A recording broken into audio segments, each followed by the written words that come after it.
Hi, this is Kristy with Guidepost Wellness again. And today I wanted to share with you a little bit more about my personal health journey. I think it's important to understand what got me into this business and also to recognize that even as a doctor, as a health professional, a health coach, a fitness provider, a personal trainer, anything like that, many of those folks have gone through their own personal journeys or may still be having their own personal health type of journeys that they're going through. And that's what I wanted to talk with you about today, in the hopes that maybe there are some of you out there that can also share your journey through your comments. I would love to hear about it.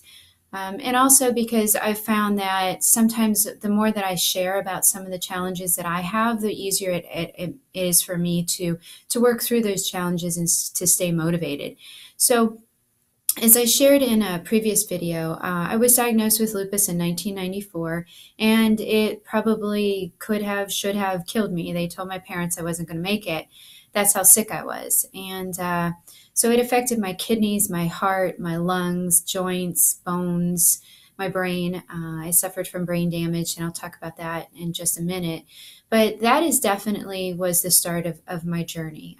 I was then later diagnosed with fibromyalgia.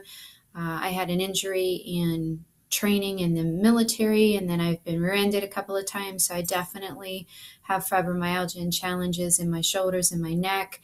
And then just recently, I actually was diagnosed with Hashimoto's, which is an autoimmune thyroid disorder. Not uncommon for people with lupus or other disorders to have that as well. And these are the challenges that I work through a lot of times that people just don't even realize. And with the lupus and the fibromyalgia, a lot of times it's just a little bit of fatigue or aches and pains. I've been really fortunate to keep my lupus in pretty much almost a complete remission for many years, over 20 as a matter of fact. But I still suffer sometimes from fatigue, and I definitely have the aches and pains from the fibromyalgia. But my biggest challenge really is with the energy level coming from the Hashimoto's. The Hashimoto's causes there to be antibodies that attack my thyroid. And any of you that have any understanding of the thyroid know that that has a lot to do with your energy levels, your metabolism, with maintaining your weight, and how well you sleep, and all those types of things. And that's where I have a personal struggle, because I like to exercise, and I definitely do as much movement and gentle yoga and walking and things of that nature. But I actually like to exercise and strength train and things like that. But I have to be very, very careful, because I have a tendency to overdo it, and it's really easy to do. I can feel really good doing a workout, but then it's going to kick my thyroid into a bit of a flare, and then I'll feel like I've been hit by a bus and really beat down, and it can take me weeks to recuperate from that. And that's one of my personal challenges recently is I have not been exercising, true weight training and true type of exercising, not just gentle movement things, for several months. I don't feel my best when I'm not exercising as much. But thankfully, I found a new program that I'm doing. I'm actually doing a review on it. I'll put the link down below. One and Done by Svelte Training. Really liking it so far, because it is gentle enough to allow me to ramp up and exercise, but I haven't had that hit that brick wall yet. Haven't had my thyroid kick in and start beating me down. So that's one of the challenges that I have.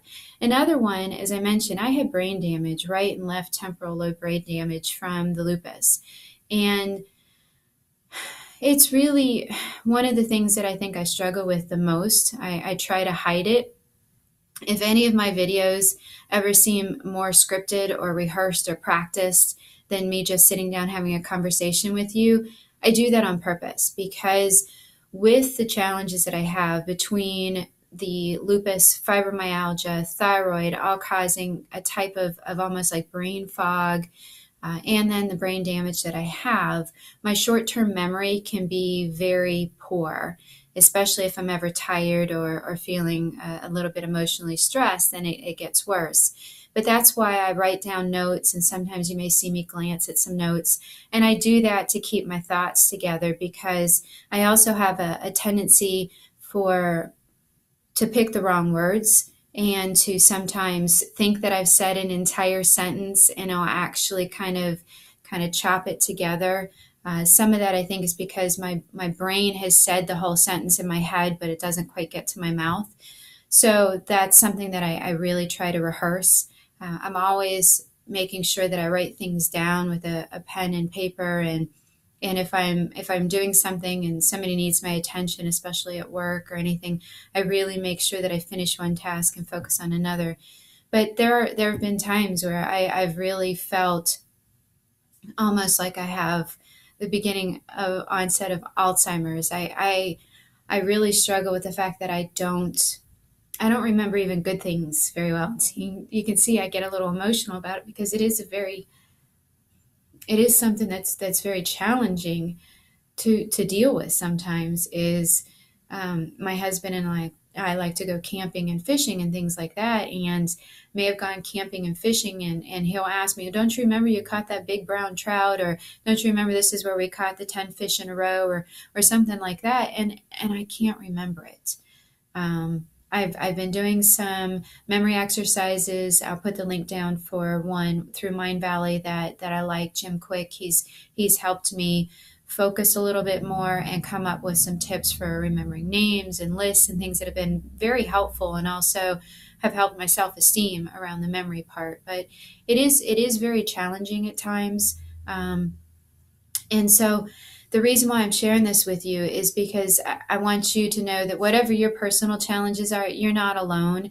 And even if you're working with a healthcare provider, a health coach, a fitness trainer, anything like that, they're human too. And they may have a challenge that they can help you with because they've been through the exact same thing or a similar challenge.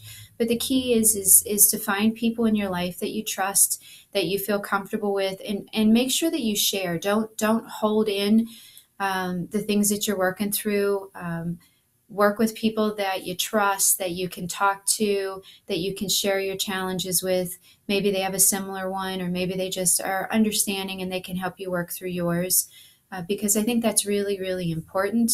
I found that sharing with the folks in my lupus support group has been extremely beneficial, to find out that other people might put deodorant on one arm and forget to do the other one, just like I have at times, because if I'm not staying very focused in the current moment, my mind can just take off, and I can forget anything and everything. So I hope that this will help you feel a little more comfortable sharing. I'd love to hear your comments below, or you can contact me through my webpage. I would love to hear your story. If you do suffer from or have to deal with brain fog from any other type of disorder, I would love to hear how you work through that. What are some tips that you use? Do you use mindfulness, meditation, exercise, whatever helps you? I would love to hear about that, so that I can try some of those things for myself. I can share it with my clients, because we're all unique and different, and we have to find our own ways through our journey. But I would love to get any advice or feedback or comments. So